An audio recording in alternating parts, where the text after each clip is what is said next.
Hello students, last video में मैं आपको सिंबल ऑफ वॉवल्स बता चुकी हूँ फोनेटिक्स में। अब है कॉन्सोनेंट्स। वॉवल्स और कॉन्सोनेंट्स इंग्लिश लैंग्वेज में यही दो तरह की चीज़ें होती हैं और हिंदी में भी आप पढ़ते हैं स्वर और व्यंजन। कॉन्सोनेंट्स, इसको हिंदी में व्यंजन कहा जाता है। और अब ये जो आपके सामने लिस्ट है, इसमें जो फोनेटिक्स में वॉवल्स कॉन्सोनेंट्स होते हैं वो पूरी लिस्ट आपके सामने है। इनमें से आपको पहचानने की कोशिश करनी है और साथ ही उनके सिंबल बने हुए हैं। साथ ही मैंने हिंदी में लिख दिया है कि किस सिंबल में से कौन सी साउंड क्रिएट हो रही है। देखिए, इसमें फर्स्ट नंबर पर पिन, प, बिन, ब, टिन, ट, डिन, ड, चैन, च, शीप, श, लाइट, ल, राइट, र, हाउ, ह, सम, म, सन, न, संग, अंग, जग, ज, कोन, क, गम, ग, फाइन, फ, वाइन, व, वेट, व, यस, य, ज़ील, उससे पहले यस, य, ज़ील, ज, मेज़र, जिसमें ज हमारा वाइब्रेशन क्रिएट होती है, ज, थिंक, थ, दिस, द, सील, स। तो ये सब आपके सामने सिंबल्स हैं। इनसे जो साउंड क्रिएट हो रही है वो भी मैंने लिख दी है। आप सिंबल्स लिखने के लिए आप बुक की भी हेल्प ले सकते हैं। थोड़ा सा अंतर हो सकता है, आपको डिफरेंस मिले इसके सिंबल्स में, लेकिन अगर आप चाहे मेरे वाले सिंबल्स कर लीजिए या बुक वाले कोई भी सिंबल्स कर लीजिए, उससे कोई इतना फ़र्क नहीं होता। थोड़ा बहुत ही डिफरेंस उनमें आपको मिलेगा। Then definition of consonants. Vowels में हमने पढ़ा था कि वॉवल्स को प्रोड्यूस करने में एयर कहीं पर भी एयर क्लोज़र हमारे माउथ में कहीं पर भी नहीं होता है।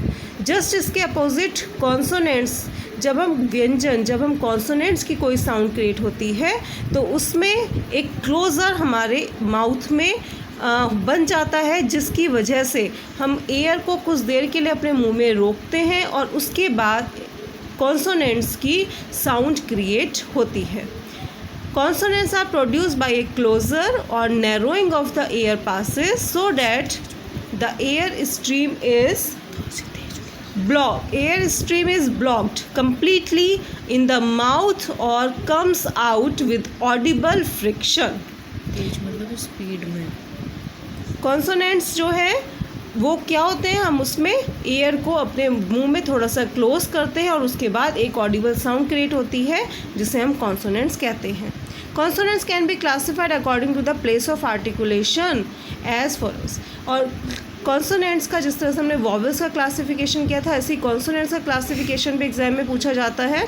और ये है प्लेस ऑफ आर्टिकुलेशन, यानी कि कौन से ऑर्गन्स किस प्लेस के थ्रू, कौन से ऑर्गन्स के थ्रू हम कॉन्सोनेंट्स को बोलते हैं। पहले डिवीज़न हम उसके थ्रू देखेंगे।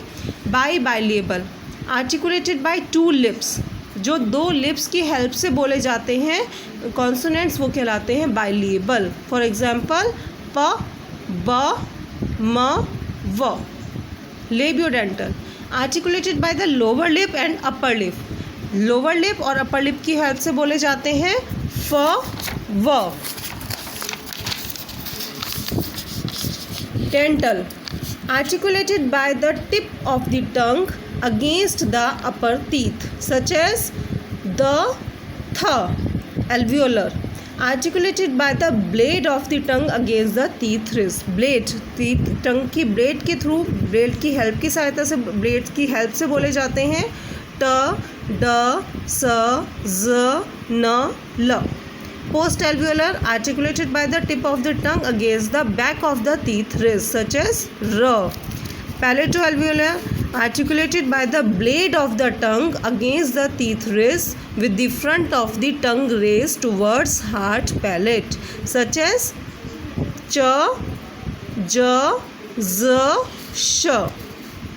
Palatal, articulated by the front of the tongue against the hard palate, such as y. Velar, articulated by the back of the tongue against the soft palate such as k, g, ang. Glottal, produced by an obstruction or narrowing between the vocal cords. इसमें एक vocal cords में हमारे एक obstruction हो जाती है, air रुकती है such as ह. Retroflex, articulated by the tip of the tongue curled back against the hard palate such as t, d. तो ये था आपका प्लेस ऑफ आर्टिकुलेशन के अकॉर्डिंग आपका क्लासिफिकेशन.